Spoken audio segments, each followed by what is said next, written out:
ఇవాళ నందమూరి తారక రామారావు గారి జన్మదినోత్సవం. పోయిన ఏడాదే రాష్ట్ర వ్యాప్తంగా జాతీయ స్థాయిలో అంతర్జాతీయ స్థాయిలో ఎన్టీఆర్ శత జయంతి ఉత్సవాలు జరిగినాయి. సమకాలీన రాజకీయాల్లో అంత ప్రభావం చూపిన వ్యక్తి ప్రజా జీవితం మీద, తెలుగు సమాజం మీద మరొకరు లేరు అని చెప్పడంలో అతిశయోక్తి కూడా లేదు. ఎన్టీఆర్ గారు చాలా తక్కువ టైం పాలిటిక్స్లో ఉన్నారు. 1982లో ఆయన రాజకీయ రంగ ప్రవేశం చేస్తే 1996లో ఆయన చనిపోయిన విషయం తెలుసు. అంటే 14 ఏళ్ల కంటే తక్కువ ఆయన రాజకీయ రంగంలో ఉన్నారు. అయినా కూడా ఆయన ముద్ర చెరిపేయలేనిది. అందులోనూ ఆయన బయోగ్రఫర్గా, అంటే ఆయన రాజకీయ చరిత్ర గురించి రాసిన వ్యక్తిగా చాలా విషయాలు మాట్లాడొచ్చు ఆయన గురించి.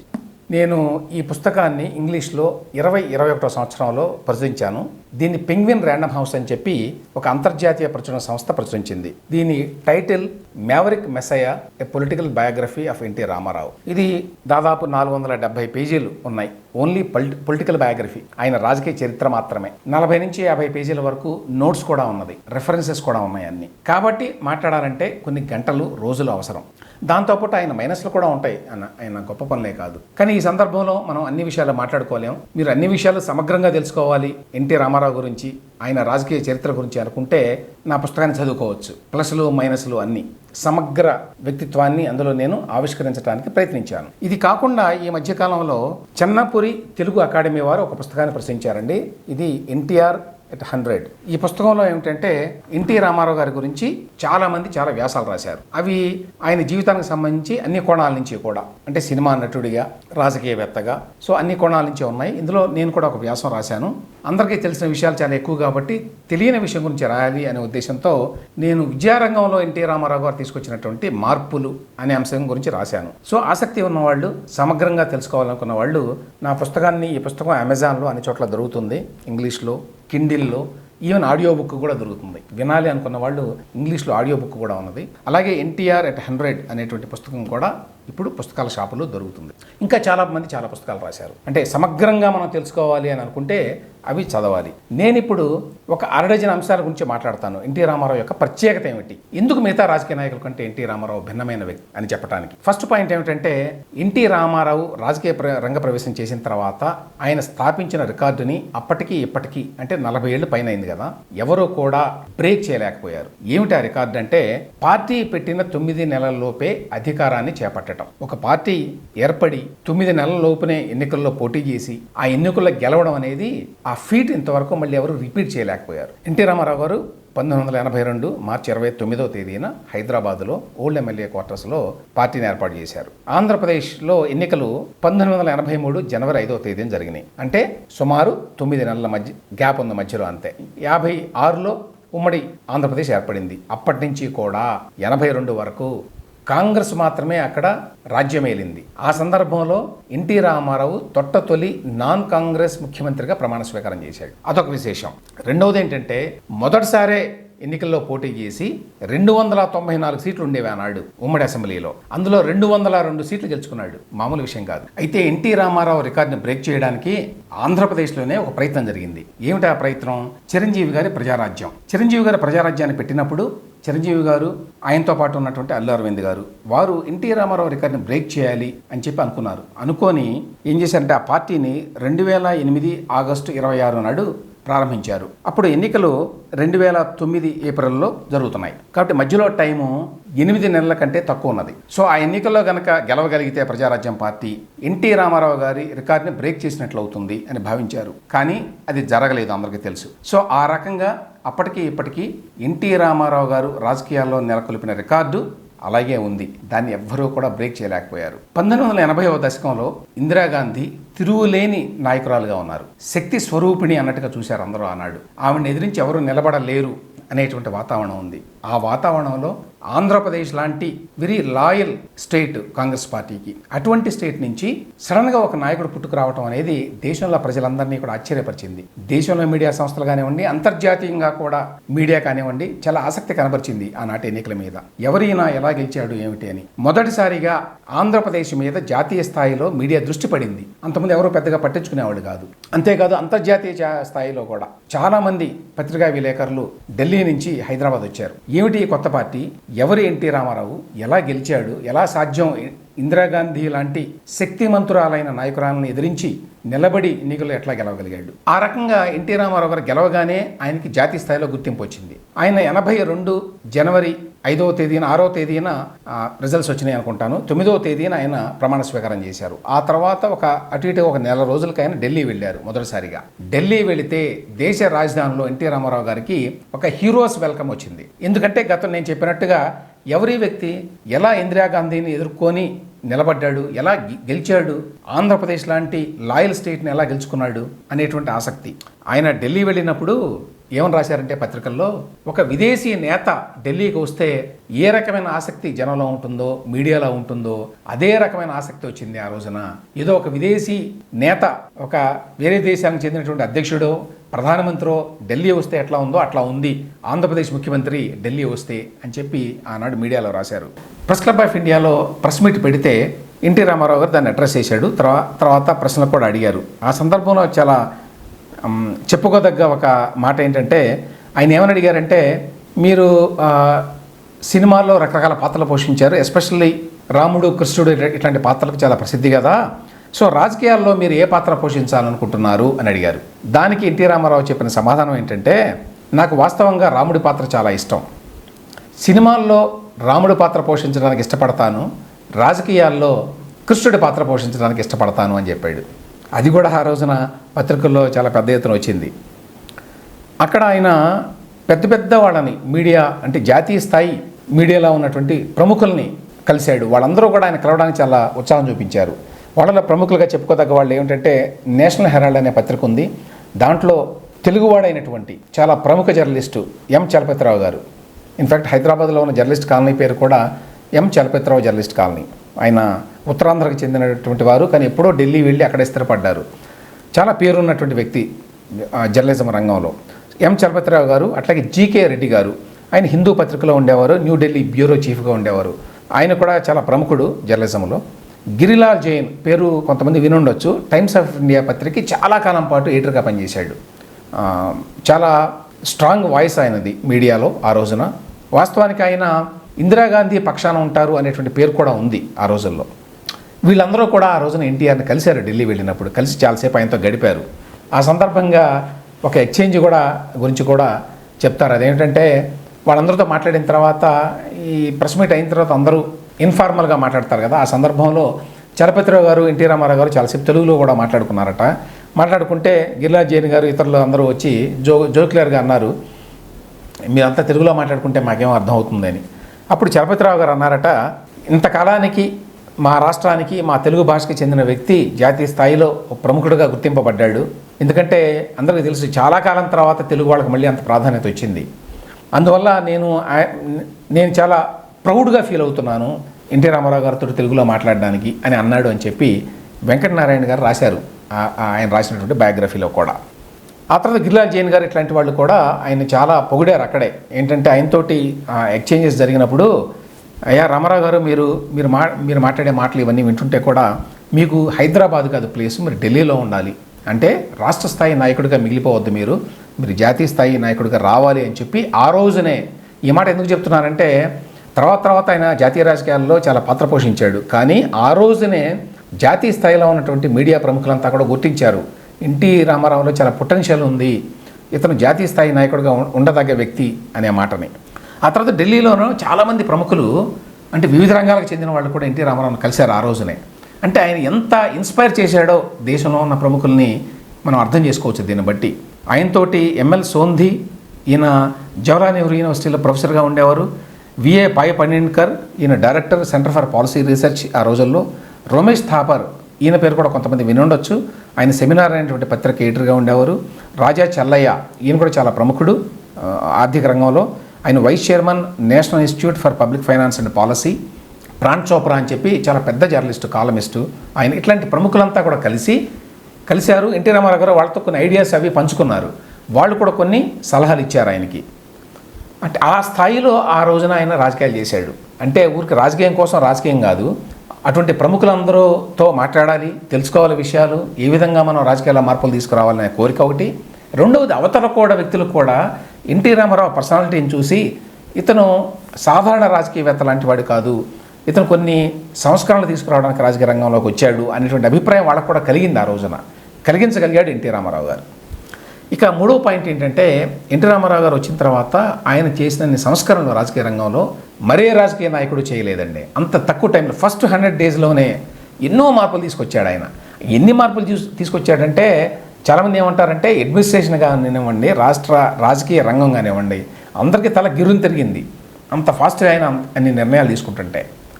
చాలామందికి తెలిసినవే చాలా నిర్ణయాలు. వచ్చిన 100 రోజుల్లోనే ఆయన పద్మావతి మహిళా విశ్వవిద్యాలయం పెట్టాడు, ₹2 కిలో బియ్యం పథకాన్ని ప్రవేశపెట్టాడు, తెలుగు గంగ పథకానికి సంబంధించి సంతకాలు పెట్టాడు, తమిళనాడు వెళ్ళి తెలుగు యూనివర్సిటీ పెట్టాడు. అలాగే తెలుగు భాషని మొత్తం కరెస్పాండెన్స్లో గవర్నమెంట్లో ఉండాలి అని చెప్పి చేశాడు. గవర్నమెంట్ కార్పొరేషన్స్ ఎన్నో ఉంటే వాటిని తగ్గించాడు. అనవసరంగా అందరికి ఊరికి చైర్మన్ పదవులు ఇవ్వడం కోసమే ఉన్నాయి ఆ కార్పొరేషన్స్ అని చెప్పి ఖర్చు తగ్గించడానికి ప్రయత్నించాడు. మొత్తం సెక్రటేరియట్లో డిసిప్లిన్ తీసుకురావడానికి చాలా రూల్స్ పెట్టాడు. ఇక మండలాల ఏర్పాటు ఇవన్నీ అందరికీ తెలిసినవే. ఈ పట్టేల పట్వారీ వ్యవస్థను తొలగించడం ఇట్లాంటివన్నీ కూడా. సలహాదారులుగా ఇవాళ కూడా చాలామందిని పెట్టుకుంటున్నారు కదా. ఆ రోజున ఆయన సలహాదారులుగా పెట్టుకున్న వాళ్ళు ఎవరో కూడా ఆయనకు కావాల్సిన వాళ్ళు కానీ, ఆయన కులానికి చెందిన వాళ్ళు కానీ, ఆయన ప్రాంతానికి చెందిన వాళ్ళు కానీ కాదు. ఆయన పెట్టుకున్న వాళ్ళు ఉదాహరణకి ఎన్ దేవనాథన్ అని చెప్పి ఆయన చార్టెడ్ అకౌంటెంట్ తమిళనాడులో, సాంస్క్రిట్ పండిట్ ఆయన పెట్టుకున్నాడు. సి నారాయణ రెడ్డి గారిని పెట్టుకున్నాడు. ఈవి రామరెడ్డి గారిని ధర్మ మహామాత్ర అని చెప్పి ఒక పదవిని క్రియేట్ చేసి ఆయన పెట్టుకున్నాడు. రిటైర్డ్ ఐఏఎస్ ఆఫీసర్ ఆయన. ప్రొఫెసర్ టి నవనీతరావు గారికి వైస్ ఛాన్సలర్ పదవిని ఇచ్చాడు. ఆర్వీఆర్ చంద్రశేఖరరావు గారు ఆయనకి ఓపెన్ యూనివర్సిటీ వైస్ ఛాన్సలర్గా పదవి ఇచ్చాడు. అంటే ఆయన ఎక్కడైతే ప్రముఖులు ఉంటారో తెలుగు వాళ్ళందరినీ తీసుకురావాలి అనేటువంటి కోరిక బాగా ఉండేది ఎన్టీ రామారావు అని అందరూ చెప్తారు. ఎక్కడున్నా సరే ప్రపంచంలో తెలుగు ప్రముఖులు వాళ్ళని తీసుకొచ్చి మన రాష్ట్ర అభివృద్ధికి వాళ్ళ సేవలను ఉపయోగించుకోవాలి అనేటువంటి కోరిక ఆయనకి బాగా ఉండేది. ఆ రోజుల్లోనే ఆయన రెడ్డి ల్యాబ్స్ అంజిరెడ్డి గారిని వొకేషనల్ ఎడ్యుకేషన్ మీద సలహాలు ఇవ్వండి అని చెప్పి పెట్టుకున్నాడు. అలాగే స్వామినాథ్ రెడ్డి గారు అని చెప్పి ఆయన ఫైనాన్షియల్ కార్పొరేషన్కి హెడ్గా పెట్టుకున్నాడు. విఎల్ఎస్ భీమశంకరం గారు, ప్రొఫెసర్ విఎల్ఎస్ భీమశంకరం, ఆయన్ని చాలా వెల్నోన్ జియోఫిజిసిస్ట్ చైర్మన్గా పెట్టుకున్నాడు మినరల్ డెవలప్మెంట్ కార్పొరేషన్కి. ఇట్లా ప్రముఖులు నీతి నిజాయితీ పరులు అనుకున్న వాళ్ళందరినీ కూడా పెట్టుకున్నాడు. ఆయన ఎంత ఇష్టపడేవాడు, ప్రముఖులు, పండితులు, విషయం తెలిసిన వాళ్ళు, పరిజ్ఞానం ఉన్నవాళ్ళు, నిజాయితీ పరులు అంటే ఎంత పడి చచ్చేవాడు ఎన్టీ రామారావు గారు అంటే, నాని పాల్కివాలాతోటి ఆయనకి ఇంటరాక్షన్ అయింది. నాని పాల్కివాలా పేరు చాలామంది వినుంటారు. ఆయన చాలా ప్రముఖ న్యాయ కోవిదుడు. ఆయనతో ఇంటరాక్షన్ తర్వాత ఇతను ఎంత పెద్ద పండితుడు, ఎంత పెద్ద నిజాయితీ పరుడు, ఇటువంటి వ్యక్తులు ఉండాలి కదా దేశానికి. ఎందుకంటే కాన్స్టిట్యూషనల్ అంశాల్లో కూడా ఆయనకి చాలా నైపుణ్యం ఉన్నది అని చెప్పి నాని పాల్కివాలా గారికి రాజ్యసభలో సభ్యత్వం ఇవ్వాలని చెప్పి ప్రయత్నం చేశాడండి ఎన్టీ రామారావు గారు. ఆయనకి ఏమీ సంబంధం లేదు నాని పాల్కివాలా గారితో. ఆయన బాంబేకి చెందిన వ్యక్తి. ఆయన ప్రాక్టీస్ చేసేది ఢిల్లీలో సుప్రీంకోర్టులో. ఆయన్ని చాలా బతిమలాడి మీరు రాజ్యసభలో ఉండాలి మీలాంటి వాళ్ళు అని చెప్పి అడిగితే ఆయన ఇష్టపడలేదు. ఆ తర్వాత చేద్దామని అనుకున్నాడు, కానీ ఆ తర్వాత ఆయనే వచ్చి ఏం చెప్పాడంటే, ఆ రోజుల్లో ఒక రూల్ ఉండేది, మీరు రాజ్యసభకి ఎంపిక అవ్వాలన్నా కూడా ఎక్కడి నుంచి ఎంపిక అవుతున్నారో ఆ రాష్ట్రంలో మీకు రెసిడెన్షియల్ అడ్రస్ ఉండాలి. అంటే అక్కడ ఉండాలి మీరు యాక్చువల్గా. నేను ఆంధ్రప్రదేశ్లో ఉండటం లేదు కదా, నేను ఉండేది బాంబేలో, నేను ప్రాక్టీస్ చేసేది ఢిల్లీలో, కాబట్టి బాగుండదు, అందుకని ఉండనని చెప్పి సున్నితంగా తిరస్కరించాడు పాల్కివాలా గారు. అంటే ఈ రోజుల్లో అయితే ఎవరు పట్టించుకోరు, కానీ ఆ రోజుల్లో మరి అన్ని నిబంధనలకి నియమాలకి లోబడి ఉండేవారు కదా అందరూ. సో ఆ విధంగా నాని పాల్కివాలా గారిని కూడా తీసుకోవాలని ఎన్టీ రామారావు గారు ప్రయత్నించారు. అంటే అర్థం ఏంటంటే, ఎవరు ఎక్కడున్నా నీతిమంతులు, నిజాయితీ పరులు, సమర్థులు అని అనుకుంటే ఎన్టీ రామారావు వాళ్ళని తెచ్చి తన దగ్గర పెట్టుకోవాలని చెప్పి చాలా కోరిక పడేవాడు అని చెప్పి ఆర్బీఐ గవర్నర్గా పనిచేసినటువంటి వేణుగోపాల్ రెడ్డి గారు కూడా తన బయోగ్రఫీలో రాశారు. ఆయన ఎట్లాంటి వ్యక్తుల్ని సెలెక్ట్ చేస్తాడు అంటానికి ఇంకొక ఎగ్జాంపుల్, మంచి ఎగ్జాంపుల్ చెప్పొచ్చండి. అదేంటంటే జేఎన్టీయూ అందరికీ తెలుసు, జవహర్లాల్ నెహ్రూ టెక్నాలజికల్ యూనివర్సిటీ. దానికి వైస్ ఛాన్సలర్గా ఒక వ్యక్తిని ఎంపిక చేయాలి అనుకున్నప్పుడు దళితుల్లోంచి ఎంపిక చేయాలని చెప్పి ఒక నిర్ణయం తీసుకున్నారు. మామూలుగా అయితే దళితుల్లోంచి ఎవరినైనా ఎంపిక చేయాలి అనుకుంటే మనకు అనుకూలంగా ఉన్నవాళ్ళు, మన పార్టీ వాళ్ళు, మనకు సింపథైజర్సు, లేక మనకు మద్దతుదారులుగా ఉన్నవాళ్ళు లేక భవిష్యత్తులోనైనా కూడా మనం చెప్పినట్టు వినేవాళ్ళు అన్నట్టుగా చూసుకుంటారు ఎవరైనా సరే, ఇప్పుడున్న ప్రభుత్వాలు కానివ్వండి, నాయకులు కానివ్వండి. కానీ ఆ రోజున ఎన్టీ రామారావు గారు చాలా గట్టిగా చెప్పారట, దళితుడిని ఇక్కడ వీసీగా వేయాలి అంటే ఏదో దళితులైతే సరిపోతుంది ఎవరో ఒకళ్ళు అన్నట్టుగా మీరు చేస్తే ఊరుకోను, అత్యంత సమర్థుడు నిజాయితీపరుడు అయినటువంటి వ్యక్తి కావాలి నాకు అని చెప్తే మొత్తం దేశమంతా వెతికి, అది కూడా తెలుగువాడు కావాలి ఫస్ట్ ప్రిఫరెన్స్, దేశమంతా వెతికి వారు పట్టుకొచ్చారు. పి దయారత్నం గారండి ఆయన పేరు. ఆయన ఐఐటి కాన్పూర్లో పనిచేసి రిటైర్ అయ్యారు. అప్పటికి ఆయన ఎక్కడున్నారో ఏమిటో కూడా తెలియదు అధికారులకి. కానీ ఒకసారి ఈయన ప్రముఖుడు అని తెలుసుకున్న తర్వాత ఆయన కోసం వెతుక్కొని ఆయన ఇంటికి వెళ్ళి పట్టుకొచ్చి ఆయన్ని జేఎన్టీయూ వైస్ ఛాన్సలర్గా పెట్టారు. అది ఎన్టీ రామారావు గారి వ్యక్తిత్వం. ఇక కరప్షన్ మీద ఎన్టీ రామారావు చేసిన యుద్ధం మామూలు యుద్ధం కాదండి. దానివల్ల రాజకీయంగా చాలా నష్టపోయాడు ఆయన. అయినా కూడా ఆయన మానల. ఆయన ఎందుకు ఈ కరప్షన్ మీద, అవినీతి మీద ఇంత పెద్ద ఎత్తున యుద్ధం చేశాడు అని చెప్పడానికి ఆయనే చెప్పాడు. ఒక ఎపిసోడ్ ఆయన జీవితంలో జరిగింది. అప్పటి నుంచి కూడా నాకు అవినీతి పరులంటే తీవ్రమైనటువంటి ద్వేషం అని చెప్పి.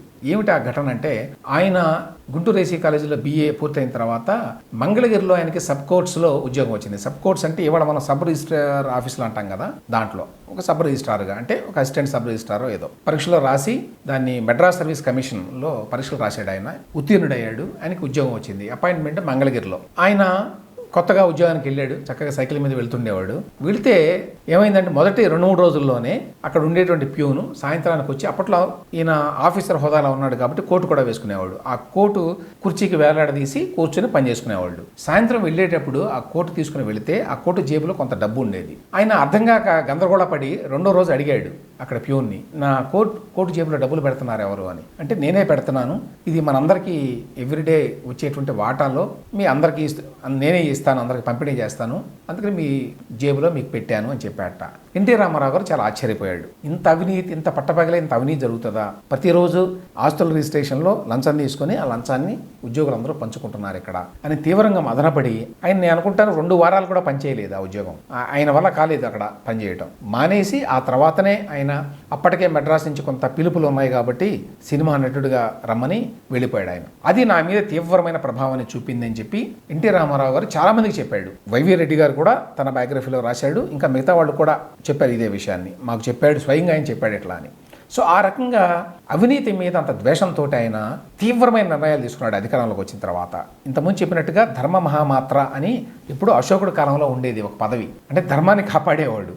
ఆ ధర్మ మహామాత్ర అనేటువంటి ఒక పదవిని క్రియేట్ చేసి గవర్నమెంట్లో దానికి రిటైర్డ్ ఐఏఎస్గా ఉన్నటువంటి ఈవి రామరెడ్డి గారిని పెట్టాడు. ఈవి రామరెడ్డి గారు అంటే చంద్రశాసనుడు అని పేరట.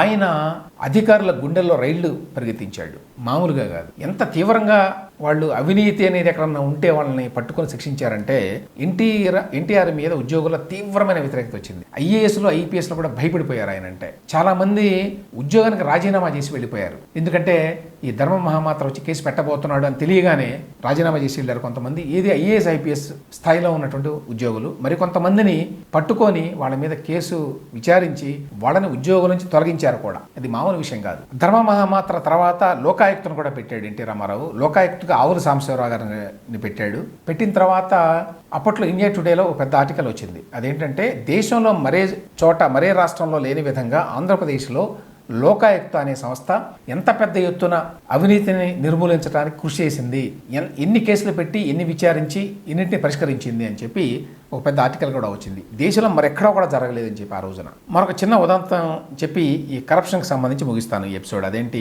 పివిఆర్కే ప్రసాద్ గారు చాలా మందికి తెలుసు, చాలా ప్రముఖుడు. మన టీటీడీకి ఎగ్జిక్యూటివ్ ఆఫీసర్గా చాలా కాలం పాటు పనిచేశారు.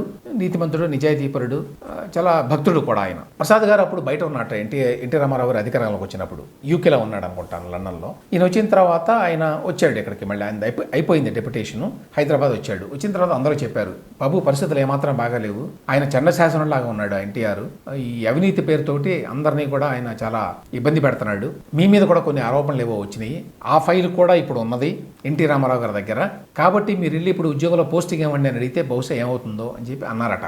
దాంతో ప్రసాద్ గారు చాలా ఇబ్బంది పడ్డారు, భయపడ్డారు. ఏం చేయాలి ఇప్పుడు, వెళ్ళాలా, అడగాలా, వద్దా, ఏంటి అని. కొద్ది రోజుల దాకా ఏమీ జరగలేదు. ఇక లాభం లేదని చెప్పి ఎన్టీ రామారావు గారి యొక్క అపాయింట్మెంట్ తీసుకుని వెళ్ళాట ఆయన దగ్గరికి. ఏదో ఒకటి తేలిపోతుంది, ఎందుకు ఇట్లా మదనపడ్డం కూర్చొని ఇంట్లో అని చెప్పి. ఆ జరిగిన సంభాషణ ఆయన తన పుస్తకంలో కూడా రాశారు పివిఆర్కే ప్రసాద్ గారు. ఎన్టీ రామారావు గారికి ఎటువంటి మొహమాటాలు కానీ ఏమీ ఉండవు. నిజాయితీగా నిక్కచ్చిగా మొహం మీద కొట్టినట్టుగా మాట్లాడేవాడు ఆయన. ఆయన అన్నట్ట, ప్రసాద్ గారు మీ మీద చాలా ఆరోపణలు, నాకు ఇట్లా పోస్టింగ్ కావాలండి అని అడిగారు ఆయన. అడగగానే పోస్టింగ్ ఇస్తాము కానీ మీ మీద చాలా ఆరోపణలు వచ్చినాయండి ప్రసాద్ గారు అన్నారు. ఏమిటండి ఆరోపణలు అంటే, ఏవో 2-3 అంశాలు గతంలో ఆయన పనిచేసినప్పటికీ చెప్పారు. అవన్నీ అబద్ధాలని, ఏం జరిగింది అనేది ఆయన వివరించాడు ప్రసాద్ గారు. ఆయన దుఃఖం ఆపుకోలేకపోయాడట ప్రసాద్ గారు. ఇంతంత అభాండాలు వేస్తారా నా మీద అని. అంటే ఆయన గొంతు కూడా గద్గదమైందే మాట్లాడేటప్పుడు, ఆ ఎక్స్ప్లెయిన్ చేసేటప్పుడు. అప్పుడు ఎన్టీ రామారావు గారు అవన్నీ విని సావధానంగా ఆయన వెంటనే దగ్గరకు వచ్చి మీద చేయి వేసి, ప్రసాద్ గారు మీరేమీ అనుకోవద్దు, నేను మనసులో పెట్టుకొని ఏదో చేసే వ్యక్తిని కాదు, నాకు అనుమానాలు ఉన్నాయి, నాకు చెప్పారు ఇట్లా జరిగిందని, అందువల్ల మిమ్మల్నే అడిగాను, మీరు వివరించారు, నాకు అర్థమైంది విషయం ఏంటో, మీ తప్పు ఏమీ లేదు ఇందులో, మీరు ఎటువంటి అవినీతికి పాల్పడలేదు అనే విషయాన్ని నేను ఇప్పుడు నమ్ముతున్నాను అని చెప్పి ఇమ్మీడియట్గా అదే రోజు సాయంత్రం ఆయనకి పోస్టింగ్ ఇచ్చారు. సో ఎన్టీ రామారావు గారు అటువంటి వ్యక్తి, ఆయన వైఖరి అది. దానివల్ల రాజకీయంగా ఆయనకు నష్టం జరిగింది. ఉద్యోగులందరూ కూడా ఆయన తీవ్రంగా వ్యతిరేకించారు. 89లో ఆయన ఓడిపోవడానికి కూడా అదొక కారణం.